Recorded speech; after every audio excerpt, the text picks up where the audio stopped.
UP के मेरठ में पति सौरभ राजपूत की हत्या के मामले में गिरफ्तार हुई मुस्कान के पिता का बयान सामने आया है।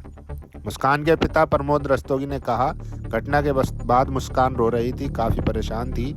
जब वो बाहर से आई तो उसने हमें घटना के बारे में बताया। साथ ही ये भी बोला कि साहिल कह रहा था कि सौरभ हमें नशा नहीं करने देगा, इसलिए उसे रास्ते से हटाना होगा। मैं नशे के बिना नहीं रह सकती। प्रमोद रस्तोगी ने आगे कहा कि मेरी बेटी ने गलत किया, वो जीने का हक खो चुकी है, उसे फांसी होनी चाहिए। दामाद सौरभ हमारे बेटे जैसा था, उसकी हत्या करने वाले शख्स को सख्त से सख्त सजा मिले, यही मांग है। प्रमोद के मुताबिक मुस्कान पति सौरभ के बारे में गोलमोल जवाब दे रही थी। जब मैंने बार बार पूछा तो उसने सच्चाई उगल दी, बोली कि मैंने दोस्त साहिल के साथ मिलकर सौरभ को मार दिया है। ये सुनते ही हम सन्न रह गए और उसे लेकर थाने पहुंच गए, जहां मुस्कान को पुलिस के हवाले कर दिया गया।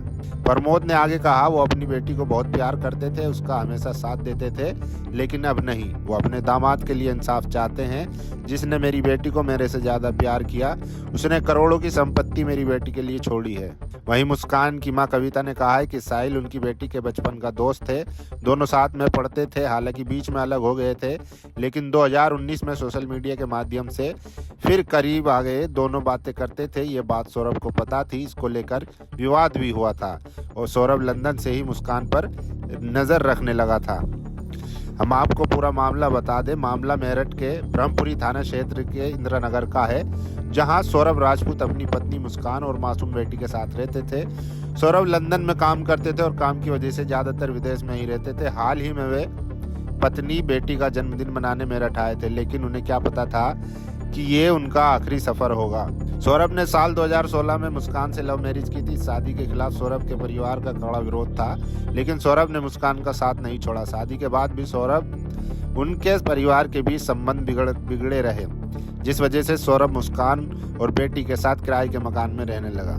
मेरठ पुलिस की जांच के सामने आया है कि मुस्कान का साहिल शुक्ला नाम के एक युवक से अफेयर चल रहा था। सौरभ के विदेश में रहने के दौरान मुस्कान और साहिल का रिश्ता और गहरा हो गया था। साहिल अब मुस्कान से शादी करना चाहता था, लेकिन सौरभ के रहते हुए ये संभव नहीं था। ऐसे में साहिल ने मुस्कान पर दबाव बनाया कि वे सौरभ से छुटकारा पा ले। इसके बाद दोनों ने मिलकर सौरभ की हत्या की साजिश रची। 4 मार्च की रात जब सौरभ अपनी पत्नी मुस्कान के साथ कमरे में सो रहे थे, तभी मुस्कान ने चाकू से उन पर हमला कर दिया। उसने ताबड़तोड़ वार किए, जिससे सौरभ की मौके पर मौत हो गई। हत्या के बाद मुस्कान और साहिल ने शव के टुकड़े किए, फिर उन्हें प्लास्टिक के ड्रम में डाला और ऊपर से सीमेंट भर दिया। इसके बाद मुस्कान और साहिल हिमाचल प्रदेश घूमने चले गए, लेकिन हत्या को अंजाम देने के बाद मुस्कान घबरा गई थी। उसे पकड़े जाने का डर सताने लगा, इसलिए उसने अपनी मां को फोन कर बताया कि उसने साहिल के साथ मिलकर सौरभ को मार दिया। ये सुनकर मुस्कान की मां घबरा गई और उन्होंने पुलिस को इसकी सूचना दे दी। पुलिस ने जब मुस्कान और साहिल से सख्ती से पूछताछ की तो उन्होंने अपना जुर्म कबूल कर लिया।